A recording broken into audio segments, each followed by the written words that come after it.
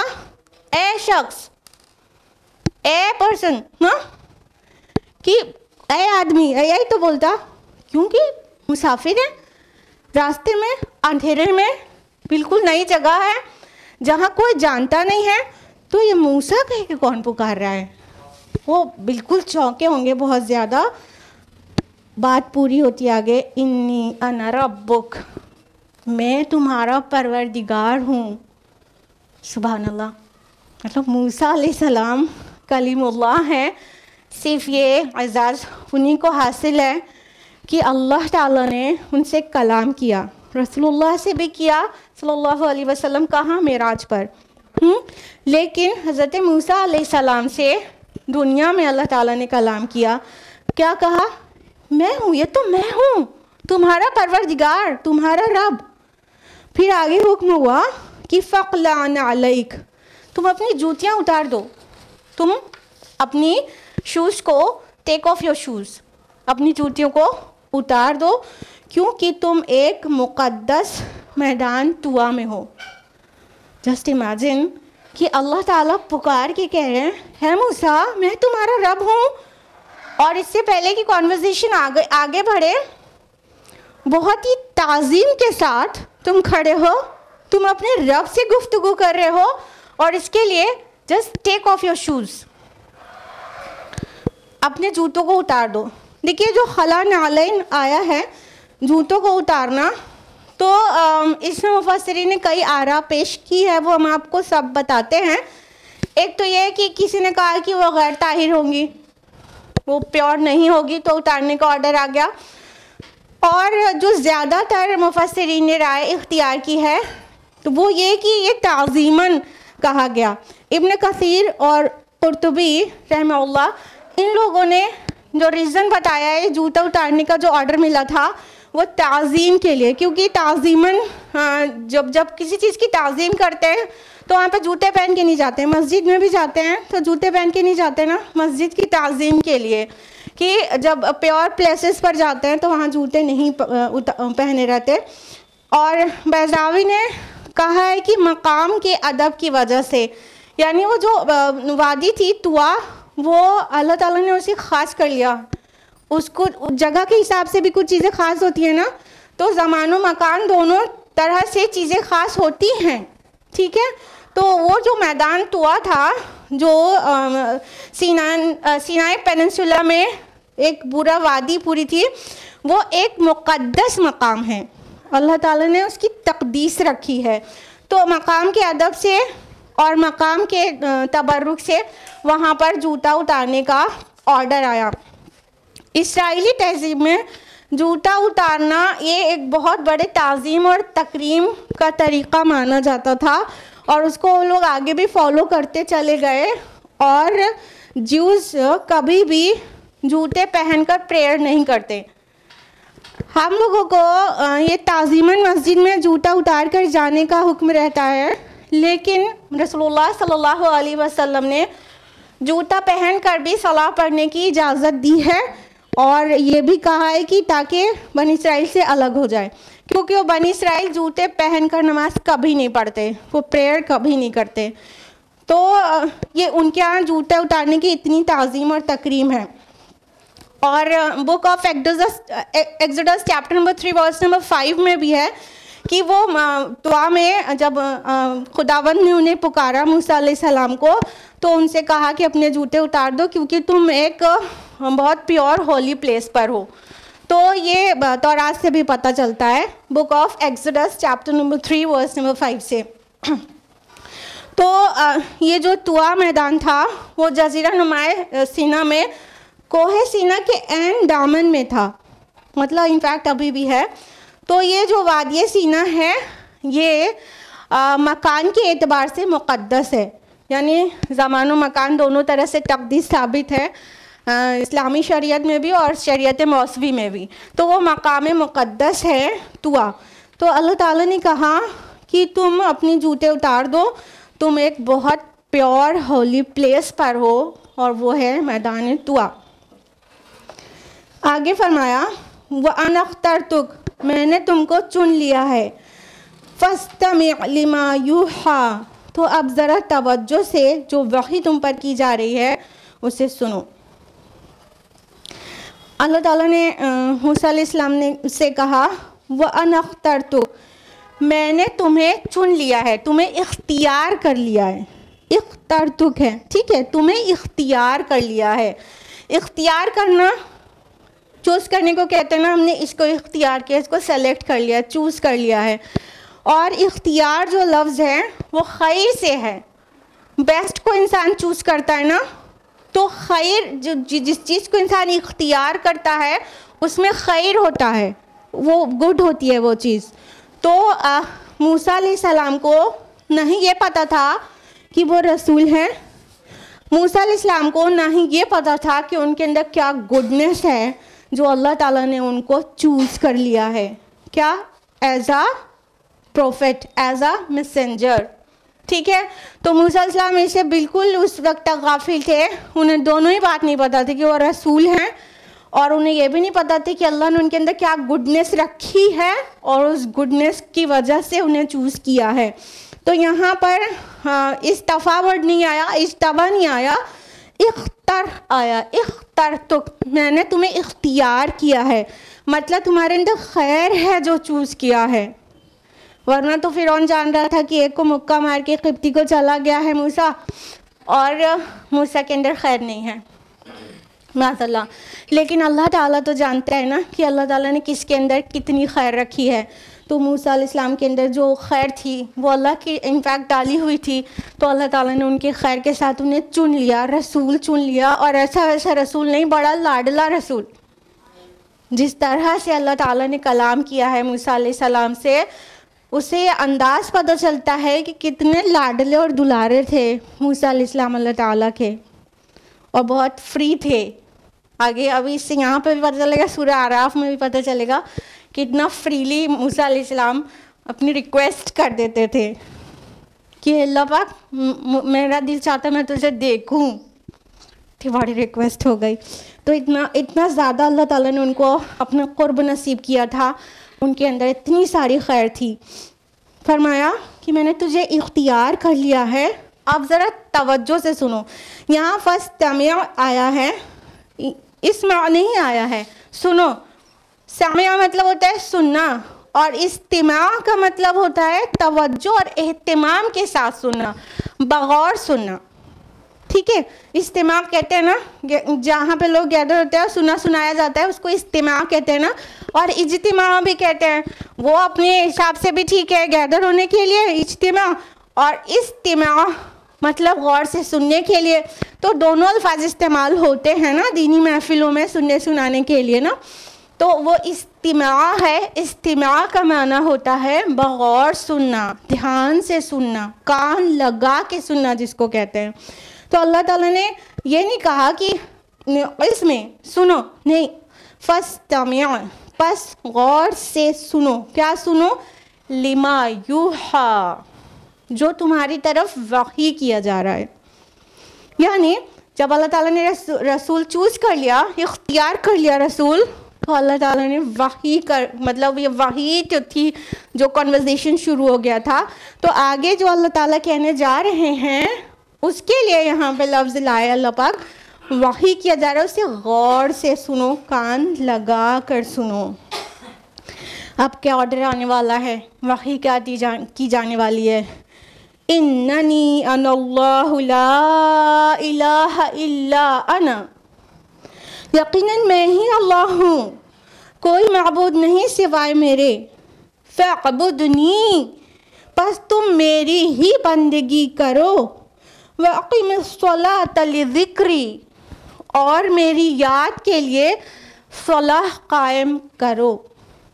یہ first order آیا تو اندر سے روئے کھڑے ہونے لگتے ہیں۔ یہ جو آیت ہے اننی انا اللہ لا الہ الا انا، یہ اپنے آپ میں بالکل منفرد آیت ہے۔ قرآن حکیم میں کہیں پر بھی اللہ تعالیٰ نے اپنی انانیت کو اس طرح عظیم الشان طریقے سے نہیں پیش کیا ہے جس طرح یہاں پر اللہ کی عنائے کبیر کا ذکر ہے. عنائے کبیر علامہ اقبال کا ورڈ لے رہے ہیں کہ علامہ اقبال نے اللہ تعالیٰ کی انا کو جو دا انفائنائٹ ایگو ہے اس کو عنائے کبیر کہا ہے, اور اپنی جو فائنائٹ ایگو چھوٹی سی ہے اس کو عنائے صغیر کہا ہے. تو اللہ تعالیٰ نے عنائے کبیر جو اس کی ہے اس کا ذکر جس شان سے یہاں پر ہے وہ کہیں پر نہیں ہے. تو آپ نے قرآن اور حدیث میں ہمیشہ اللہ لا الہ الا ہوا یہ پڑھا ہے نا, ٹھیک, ہوا انا, میں اللہ ہوں اور میرے علاوہ کوئی معبود نہیں. یہ انداز تو کہیں دکھتا ہی نہیں ہے نا قرآن میں, میرے انا, ٹھیک ہے. تو اچھا یہاں پہ اللہ تعالیٰ نارملی اپنے لیے بھی قرآن حکیم میں پلیورل کا صیغہ, جمع کا صیغہ استعمال کرتا ہے. نحنو, ہم, کیونکہ یہ رائل پلیورل ہے نا, تو نحنو زیادہ تر آتا ہے, تو یہاں پہ انا آیا ہے, میں. تو اسی لیے ہم آپ سے کہہ رہے ہیں کہ یہ انداز جو ہے اس آیت کا یہ قرآن میں بالکل یونیک ہے اور کہیں بھی دیکھنے کو نہیں ملتا ہے. اور جس طرح سے اللہ تعالیٰ بات کر رہا ہے وہ مطلب موسیٰ علیہ السلام کے ساتھ ہی کانورزیشن ہے اللہ تعالیٰ کی. موسیٰ علیہ السلام کلیم اللہ ہے, تو یہ انداز موسیٰ علیہ السلام کے علاوہ کہیں پہ آئے گا بھی نہیں.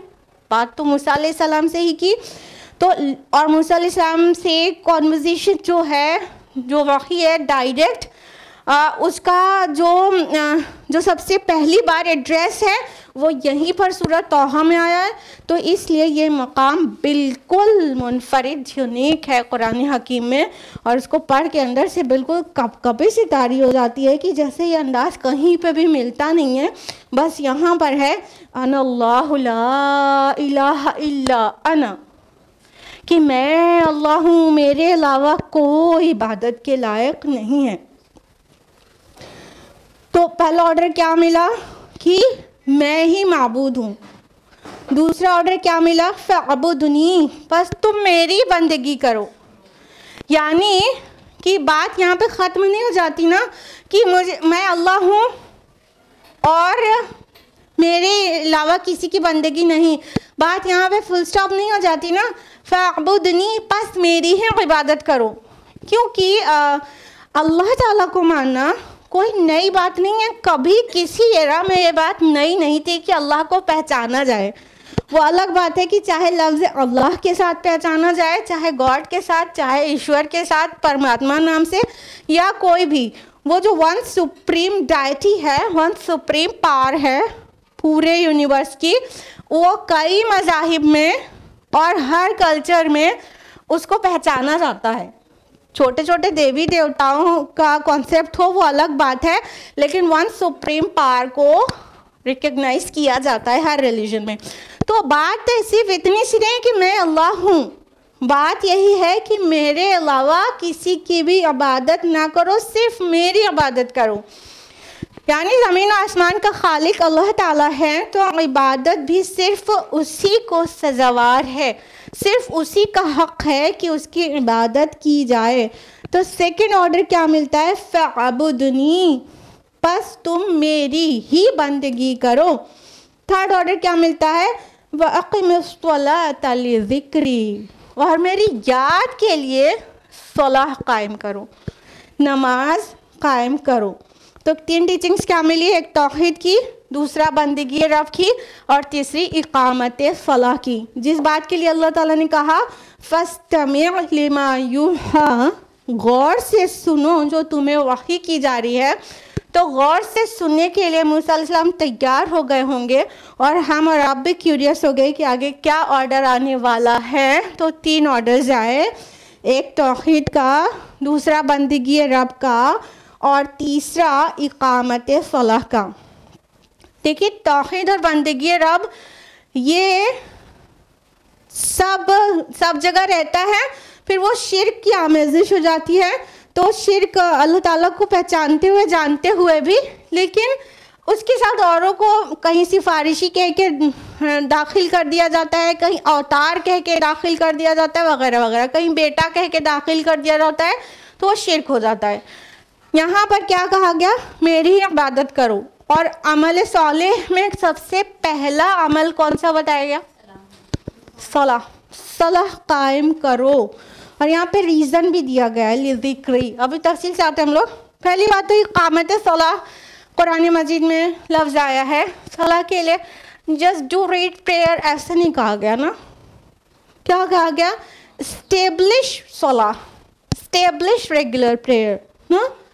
صلاح کے لیے اسٹیبلشمنٹ کا ورڈ ہے، اقامت کا۔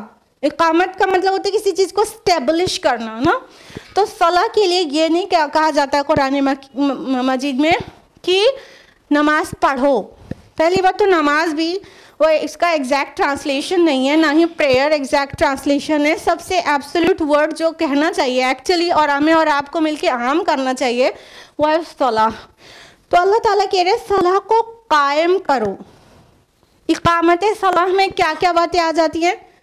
کوئی چیز انسان پڑھتا ہے تو چھوڑتا بھی ہے، کبھی نہیں پڑھتا، لیکن اقامت صلاح میں چھوڑنے کی گنجائش ختم ہو جاتی ہے۔ اور کیا کیا چیزیں آئیں گی اقامت صلاح میں؟ چلیے آپ لوگ بتائیے، آپ لوگ کو پتہ ہے، بتائیے۔ چھوڑ پکڑ کر نہیں پڑھنا، ریگولر پڑھنا، دوسرا خوشی خوشی کے ساتھ اور اس کو اس کی حقوق کی ادائیگی کے ساتھ پڑھنا، عاجزی اور انکساری دکھانا اور اس میں تذلل دکھانا، ٹھیک ہے؟ اور صلاح میں چوری نہیں کرنا۔ چوری کرنا کس کو کہتے ہیں؟ ہاں ایگزیکٹلی، کہ جلدی جلدی دھڑا دھڑ سجدے لگا دیے، مرغ کی طرح 2 ٹھونگے مار لی، ہو گئی صلاح نا۔ تو یہ صلاح میں چوری ہے۔ تو صلاح میں چوری نہیں کرنا، یعنی سارے ارکان پوری شان کے ساتھ، جیسا کہ رسول اللہ اور صحابہ کا طریقہ تھا اس طرح سے پورا کرنا، ٹھیک ہے؟ تو یہ ساری ہی باتیں آ جاتی ہیں جب کہا جائے صلاح قائم کرو۔ تو اسٹیبلش ایسے ہوتی ہے صلاح، پڑھ لینا تو نہیں بھی پڑھنا، ہو گئی بات ختم نا۔ تو آرڈر ہے صلاح قائم کرو۔ کس کو آرڈر آ رہا ہے؟ موسیٰ علیہ السلام کو۔ کیا پتہ چل رہا ہے کہ یہ صرف ہمارے پیارے نبی محمد رسول اللہ صلی اللہ علیہ وسلم کا بتایا ہوا عمل نہیں ہے، بلکہ آخری نبی محمد رسول اللہ صلی اللہ علیہ وسلم سے پہلے بھی جتنے نبی اور رسول آئے ان کو بھی، ان کے خود کے لیے بھی اور ان کی امت کے لیے بھی صلاح قائم کرنے کا حکم ملتا رہا ہے، ٹھیک ہے؟ شعیب علیہ السلام کے متعلق آتا ہے کہ یا شعیب، کیا تمہاری نماز یہ سکھاتی ہے کہ تم ہم کو ہمارے معبودوں سے الگ کر دو، ہم اس کی عبادت کرنا چھوڑ دیں؟ ہاں، اسی طرح حضرت مریم کے لیے آتا ہے کہ یا مریم اقنتی لربک واسجدی وارکعی مع الراکعین۔ ہاں، سے پتہ چلتا ہے وہ بھی صلاح قائم کرتی تھی، رکوع اور سجود صلاح کے تو پارٹس ہیں نا۔ تو موسیٰ علیہ السلام کو بھی صلاح کا حکم ہوا، دیگر انبیاء اور رسول کو بھی ہوا۔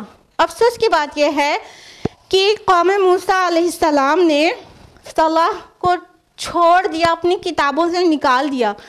بائبل کے اولڈ ٹیسٹمنٹ میں یعنی موجودہ تورات میں صرف ایک جگہ بچا ہے صلاح کے متعلق، بس ایک جگہ بچا ہے، باقی جگہ سے غائب کیا ہوا انہوں نے۔ جبکہ موسیٰ علیہ السلام کو تھرڈ آرڈر فرسٹ اٹیمپٹ میں تھرڈ آرڈر یعنی گڈ ڈیڈس کا پہلا آرڈر صلاح کا ملا تھا۔ آگے اس کی تفصیل آ رہی ہے نا کہ صلاح قائم کرو لذکری، میری یاد کے لیے۔ کیا لگتا ہے صلاح ایسے ہی بوجھ ہے؟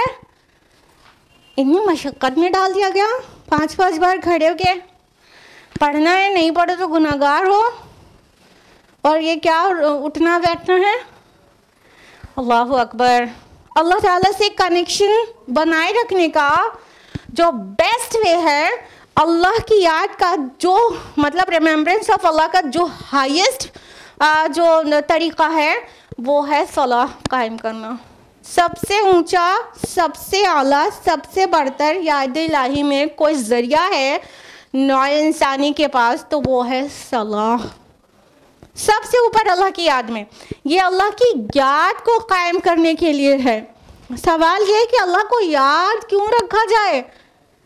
تو جواب یہ ہے کہ اللہ کی یاد ہی انسان کو شیطان اور گناہوں سے پروٹیکٹ کر سکتی ہے.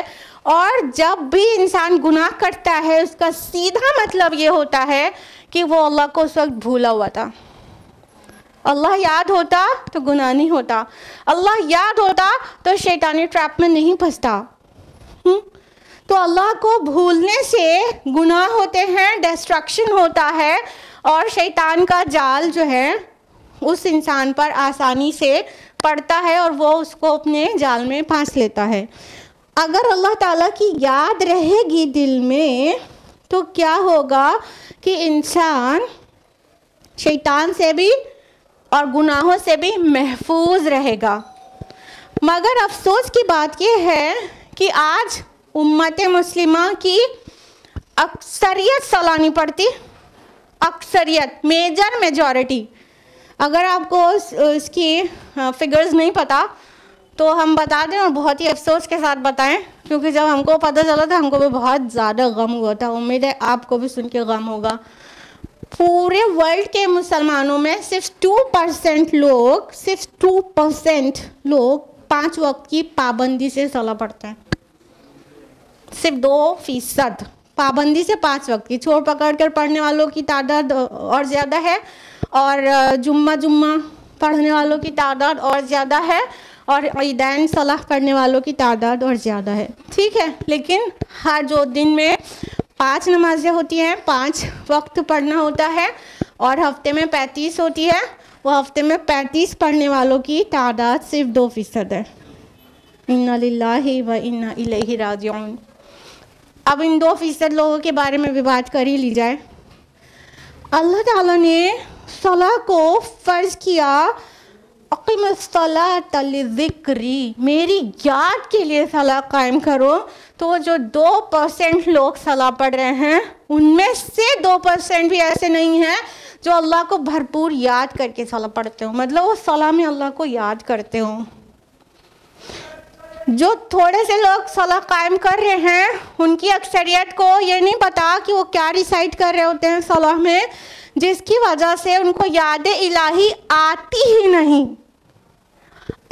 ہی نہیں اور صلاح سے فارغ ہو جاتے ہیں. اگین انا للہ و انا الیہ راجعون. منافقین کے لیے اللہ تعالیٰ نے کیا کہا تھا پتہ ہے؟ سورہ نساء سورہ نمبر 4 آیت نمبر 142 میں، وَإِذَا قَامُوا إِلَى الصَّلَاةِ قَامُوا كُسَالَىٰ يُرَاءُونَ النَّاسَ. اور جب یہ صلاح کے لیے آتے ہیں تو کھڑے ہوتے ہیں تو انتہائی کاہلی اور کسل مندی کے ساتھ، اور لوگوں کو دکھانے کے لیے، وَلَا يَذْكُرُونَ اللَّهَ إِلَّا قَلِيلًا، اور اللہ کو نہیں یاد کرتے مگر بہت تھوڑا سا. ہم یہاں پہ آپ کو کیا بات نوٹس کرانا چاہ رہے ہیں کہ اللہ تعالیٰ نے منافقین کے لیے کہا ہے، جو دور نبوی میں منافقین تھے ان کے لیے اللہ تعالیٰ نے کہا ہے منافقین صلاح کے لیے بہت کاہلی دکھاتے ہیں اور بہت تھوڑا سا اللہ کو یاد کرتے ہیں. آج امت کی اکثریت ان پر بیسڈ ہے کہ اللہ کو تھوڑا سا بھی یاد نہیں کرتی، صلاح سے فارغ ہو جاتے ہیں. ہاں کہ نہیں؟ جب پتہ ہی نہیں ہے کہ الحمدللہ رب العالمین کا مطلب کیا ہوتا ہے، جب پتہ ہی نہیں ہے اہدنا الصراط المستقیم کا معنی کیا ہوتا ہے، جب جانتے ہی نہیں ہے سبحان ربی العظیم کہنے کا کیا مطلب ہے، جب ہم جانتے ہی نہیں ہے سبحان ربی الاعلیٰ کیوں کہا جا رہا ہے، تو نہ ہم نے اللہ کی حمد کی، نہ تسبیح کی، نہ اس کی ثنا کی، نہ اس سے دعا کی، نہ اس کی ذکر کیا، نہ نبی پر ہم نے درود و سلام شعوری حالت میں بھیجا، نہ گڑ گڑائے اپنے رب کے آگے، نہ تذلل دکھایا، نہ ہمارے اندر ہیوملٹی آئی، نہ اللہ سے بات کرنے کا کچھ بھی ٹیسٹ ملا. داخل ہوئے نماز میں اور باہر ہو گئے، اللہ کو یاد ہی نہیں کیا. انا للہ و انا الیہ راجعون. کیا ایسا نہیں ہے؟ ایک صحابہ کی صلاح ہوتی تھی، رسول اللہ صلی اللہ علیہ وسلم کی صلاح تھی، اور ایک آج کی ملت، ایک تو اتنے تھوڑے سے لوگ پڑھ رہے ہیں 2%، وہ 2% کی بھی صلاح کیسی ہو رہی ہے، داخل ہو رہے ہیں صلاح میں اور باہر ہوئے جا رہے ہیں. اور ان کو اللہ کی یاد آ ہی نہیں رہی. مطلب ایک ہوتا ہے بہت کم یاد کیا. منافقین کے لیے کیا اللہ تعالیٰ نے کہا کہ اللہ کو یاد نہیں کرتے مگر بہت تھوڑا سا. اور آج کا بندہ ذرا غور کریے گا اپنی صلاح پہ. ہمیں اور آپ سب ہم لوگ سب ویسے ہی ہیں. ہم لوگ اب مطلب مان لیجیے ہم نے 4 رکعت فرض پڑھی ہے تو 4 رکعت میں ہم نے اپنے رب سے کتنا ریلیشن کو بیٹر بنایا ہے, اس کا کچھ لذت, اس سے بات کرنے کی کچھ لذت پتہ چلی ہے, یا ہم نے دعائیں اس سے پوری شعوری حالت میں مانگی ہیں, یا اللہ تعالیٰ کی حمد ثنا اور تسبیح ہم نے پورے احساس و شعور سے کیا ہے. یہ سارے سوال کریے گا صلاح سے فارغ ہونے کے بعد تو پتہ چل جائے گا کیسی پڑھائے. تو صلاح کا مقصد پتہ ہے نا کہ اس لیے تھا کہ اللہ کی یاد آئے. اللہ کی یاد بہت طریقے سے کی جا سکتی ہے. یہ سب سے ہائیسٹ وے ہے اللہ کو یاد کرنے کا. اس کے علاوہ دوام ذکر کرنا ہے, اللہ کو ہمیشہ یاد رکھنا ہے. دوام ذکر میں سب سے ٹاپ پر ہے رسول اللہ صلی اللہ علیہ وسلم کے اذکار مسنونہ کے ذریعے اللہ کو یاد کیا جائے. کھانا کھانا ہے تو, سونا ہے تو, سو کر اٹھنا ہے تو, واش روم جانا ہے تو, مہمان سے ملاقات کرنا ہے تو, کچھ بھی کر رہے ہیں, لباس پہن رہے تو, اتار رہے ہیں تو, دن بھر میں جو کچھ بھی کر رہے ہوتے ہیں اس کو اگر محمد رسول اللہ صلی اللہ علیہ وسلم کے الفاظ میں اللہ تعالیٰ کا ذکر کریں, جس کو اذکار مسنونہ کہہ سکتے ہیں, تو یہ دوام ذکر کی ٹاپ پوزیشن ہے, ٹاپ وے ہے ہمیشہ والا اللہ کی یاد کا. ٹھیک ہے. اور ایک اس سے نیچے کا لیول آئے گا کہ ہر وقت دل میں اللہ کی یاد بنی رہے. میں بھولا ہی کہاں ہوں کہ تجھے یاد کروں. اللہ کو یاد کرنا نہیں ہے, اللہ کو یاد رکھنا ہے, رکھنا ہے. تو صلاح اللہ کو یاد کرنے کا سب سے اونچا مقام ہے کہ اس طرح مطلب قیام کی حالت میں, قنوت کی حالت میں, رکوع کی حالت میں, اور اپنی پیشانی کو گراؤنڈ پر رکھ کر اللہ کے آگے اپنے آپ کو بالکل تذلل میں گرا دینا, یہ سجدہ ہے. اس حالت میں اللہ کو یاد کیا جائے. پتہ ہے ہمارے صلاح, ہماری نمازیں ہمیں فائدہ کیوں نہیں دے رہے, جبکہ اس کا جو ایک مقصد ہے نا, اللہ کی ذکر کے لیے, اللہ کی یاد کے لیے نمازیں ہیں.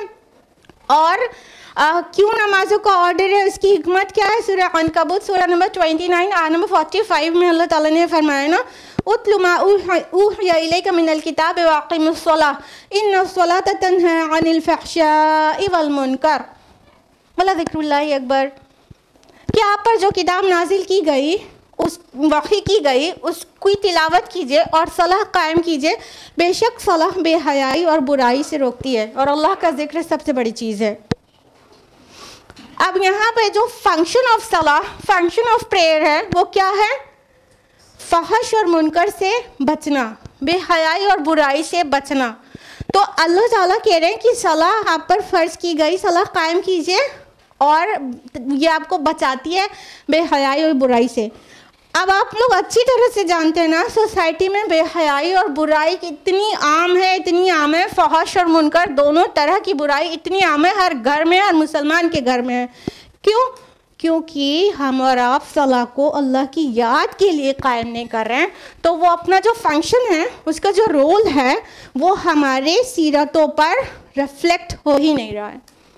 کوئی پوچھ سکتا ہے نا, کوئی غیر مسلم, کہ تمہاری کتاب میں تو یہ لکھا ہے کہ تمہیں نماز بے حیائی اور برائی سے روکتی ہے, اور تم 5 وقت کی نماز پڑھتی ہو, لیکن تمہاری عادتیں تو ایسی نہیں ہیں, کہاں برائی سے روک رہی تمہاری نمازیں؟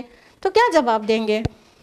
اصل میں ہماری نمازوں کا جو فائدہ ہے وہ ہماری زندگیوں پر اس لیے مرتب نہیں ہو رہا کیونکہ ہم اللہ کی یاد کے بغیر نماز پڑھ رہے ہیں.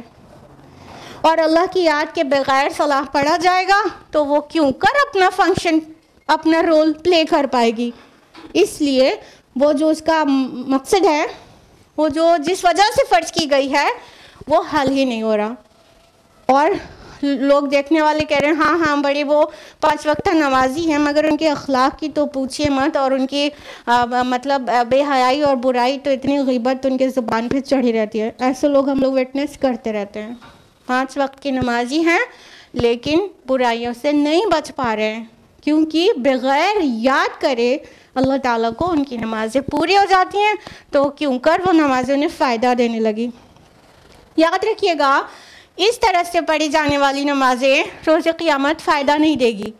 یہ بہت بڑی حماقت والی بات آپ سمجھ رہے ہیں، ثواب ملے گا لیکن وہ جو برائیاں انسان کے اندر انٹیکٹ ہے وہ اس کی وجہ سے اتنے لوگوں میں وہ اس نیکی کو ڈسٹریبیوٹ کرنا پڑ جائے گا کہ وہ جو صلاح کا بینیفٹ تھا وہ خالی ہو جائے گا۔ سمجھ رہے؟ تو ایسی بھی حدیث ہے کہ جس کی نماز نے اسے بے حیائی اور برائی سے نہیں روکا، اس کی نماز نہیں، تو اس کا فائدہ اسے ملے گا ہی نہیں۔ ثواب ملا تھا تھوڑا بہت سا، مطلب وضو کر کے کھڑا تو ہوا بندہ، کم سے کم ثواب ملا تو تھوڑا سا، لیکن وہ جو برائی اور بے حیائی سے بچ ہی نہیں پایا، تو اتنے لوگ سوالی ہوں گے جن کی غیبتیں کی ہوں گی، جن کو گالی دیا ہوگا، جن کا مال ہڑپا ہوگا، جن کو انسلٹ کی ہوگی، اتنے سوالی کھڑے ہوں گے کہ ان میں جب نیکی کو بانٹنا پڑ جائے گا تو کیا بچے گا صلاح سے جو اسے ملا تھا؟ تو ایسی کی نماز سے کوئی فائدہ نہیں ہو پائے گا اس کو۔ دیکھیے، اللہ کا ذکر ہمارے پروٹیکشن کے لیے ہر طرح سے، ہمارا سول، ہمارا مائنڈ اور ہماری باڈی سب کے لیے مفید ہے، سب کے لیے۔ اب آپ کو سلیپ پیرالسس کے بارے میں سنا ہے آپ نے؟ کبھی سنا ہے؟ زیادہ تر لوگوں نے نہیں سنا، 2-3 لوگوں نے سنا ہے۔ سلیپ پیرالسس کیا ہوتی ہے؟ ہر انسان نے یہ وٹنس کیا ہوگا، کہ وٹنس نے ایکسپیرینس کیا ہوگا۔ جب کبھی کبھی ایسا ہوتا ہے کہ سو گئے ہیں پھر بھی تھوڑا سیمی کانشیس اسٹیٹ میں ہیں، ہلنا چاہ رہے ہیں، ہل ہی نہیں پا رہے، بولنا چاہ رہے ہیں، بول ہی نہیں پا رہے، نہ پیر ہلا پا رہے، نہ ہاتھ ہلا پا رہے، نہ بول پا رہے، نہ کچھ جو فیل ہو رہا ہے اس کو کر پا رہے، اٹھنا چاہ رہے اٹھ نہیں پا رہے۔ ایسا ایکسپیرینس کیا ہے کہ نہیں؟ اور تھوڑا فل کانشیس میں نے سیمی کانشیس اسٹیٹ بھی رہتی ہے، تھوڑا تھوڑا فیل ہو رہا ہوتا ہے لیکن ہل نہیں پا رہے ہوتے ہیں۔ کیسے ہوتا ہے؟ ویسے تو میڈیکل سائنس اس کے بہت سارے ریزنز دیتی ہے، انسومنیا کی وجہ سے اور اینزائٹی کی وجہ سے اور فیملی ہسٹری کی وجہ سے بہت سارے ریزنز دیتی ہے، بٹ سائیکالوجسٹ اس کا صحیح ریزن بتانے سے عاجز ہیں کہ ایسا کیوں ہوتا ہے کہ انسان ہلنا چاہے اور ہل نہیں پائے، اور وہ جو مطلب جب وہ سلیپی ہوتا ہے تو بالکل پیرالائز ہو جاتا ہے۔ اس کو سلیپ پیرالسس کہتے ہیں۔ اس کا جواب اسلام دیتا ہے، انسان جب اللہ تعالیٰ کا ذکر نہیں کیا رہتا تو اس کے پاس کوئی پروٹیکشن نہیں رہتا۔ جب سونے سے پہلے اذکار میں بہت کچھ ہے، اور آیت الکرسی بھی ہے۔ آیت الکرسی کی بیفور سلیپ ریسائٹ کرنے کی جو فضیلت ہے وہ آپ لوگ کو پتہ ہے نا؟ بتائیے کیا ہے؟ ایگزیکٹلی، ماشاء اللہ، اکثروں کو پتہ ہے۔ صحیح بخاری کی حدیث ہے کہ جب انسان سونے سے پہلے آیت الکرسی پڑھ لیتا ہے تو اللہ تعالیٰ کی طرف سے اس کے لیے ایک محافظ فرشتہ مقرر ہو جاتا ہے، اور وہ رات بھر اس کو شیطان سے بچاتا ہے، اور وہ صبح تک رہتا ہے، فجر تک۔ تو کیا ہوتا ہے؟ پروٹیکشن کے لیے ایک فرشتہ آ جاتا ہے۔ اگر آپ شام کے اذکار اور بیفور سلیپ اذکار نہیں پڑھیں تو آپ کو یہ ایکسپیرئنس ہو سکتا ہے سلیپ پیرالسس۔ لیکن اگر آپ سونے سے پہلے اذکار پڑھ کر سوئیں تو یہ ایکسپیرئنس آپ کو کبھی نہیں ہوگا، کیونکہ ایکچولی یہ جن اور شیطان کے ایفیکٹ سے ہوتا ہے۔ وہ اس پر حاوی ہو جاتا ہے، جس کی وجہ سے انسان چاہتا رہتا ہے ہلنا، ہل نہیں پاتا، بولنا چاہتا رہتا ہے، بول نہیں پاتا۔ یہ شیطان کی وجہ سے ہوتا ہے۔ اور اگر آپ اذکار پڑھ کر سوئیں تو پھر اس رات آپ کبھی بھی اس کو ایکسپیرینس نہیں کریں گی۔ آپ میں سے کئی لوگوں نے اگر کبھی فجر کے بعد پھر سے سو گئے تو زیادہ ہی اس کو ایکسپیرینس کیا ہوگا، ہاں کہ نہیں؟ فجر کے بعد اس لیے کیونکہ رات میں تو آپ نے اذکار پڑھ لیا تھا، اور وہ جو فرشتہ مقرر ہوا تو فجر تک آپ کے ساتھ تھا، اور فجر میں چلا گیا۔ یہ مذاق کی بات نہیں ہے، یہی سچی بات ہے۔ جو فرشتہ مقرر ہوا تھا، رات میں آپ نے آیت الکرسی پڑھی تھی، اور فجر تک فرشتے کا ڈیوٹی تھی، فجر پہ وہ چلا گیا۔ آپ اٹھ گئے، آپ نے صلاح پڑھا، فرشتہ چلا گیا, ٹھیک ہے, اور پھر آپ دوبارہ سو گئے. وہ فرشتہ جو جا چکا تھا, تو سلیپ پیرالسس ہو سکتی ہے, کیونکہ وہ جن شیطان وہ اپنے قبضے میں لے لیتا ہے, اور انسان اتنا ہیوی فیل کرتا ہے جیسے کوئی بہت بھاری پتھر اس کے اوپر رکھ دیا گیا ہو, یا تو اس کی باڈی سے روح نکل چکی ہو, وہ ہل ہی نہیں پا رہا. تو اس سے کیا پتہ چلا؟ اللہ کا ذکر ہماری خود کے پروٹیکشن کے لیے ہے. بعض اللہ تعالیٰ کو کچھ نہیں ملتا اگر ہم اس کا ذکر نہ کیا کریں. تو ہم رات کے اذکار پڑھیں یا نہ پڑھیں, صبح کے اذکار پڑھیں یا نہ پڑھیں, اور صلاح بھی قائم کریں یا نہ کریں, اللہ بے نیاز ہے اور اس کو ہماری ضرورت نہیں ہے. ہم ہی بہت زیادہ انپروٹیکٹڈ ہو جاتے ہیں. تو اللہ واسطے ہم اللہ کی یاد بنائیں, صلاح کے اندر دوام ذکر کریں, تاکہ ہم باڈیلی بھی, اسپرچولی بھی اور مینٹلی بھی پروٹیکٹڈ رہیں انشاءاللہ. تو آج ہم لوگ یہیں پر رکیں گے, ٹائم ختم ہو چکا ہے, اور ہم لوگ ابھی ہیں صرف آیت نمبر 14 پر. تو آیت نمبر 15 آنورڈز انشاءاللہ نیکسٹ ویک. آج کے لیے اتنا ہی. اللہ رب العالمین سے دعا ہے کہ وہ ہم سبھی کو قرآن مجید پڑھنے, سمجھنے, غور و فکر کرنے, عمل کرنے اور دوسروں تک پہنچانے کی توفیق عطا فرمائے. اللہ تعالیٰ ہماری نمازوں میں خشوع اور خضوع پیدا کر دے, اور اللہ تعالیٰ ہماری نمازوں کے ذریعے ہم سے اپنا رشتہ استوار کر لے اور ہمارے بہت قریب آ جائے, اور ہم کو اپنا بہت قرب نصیب کرے. آمین. وآخر دعوانا الحمدللہ رب العالمین. والسلام علیکم ورحمۃ اللہ وبرکاتہ.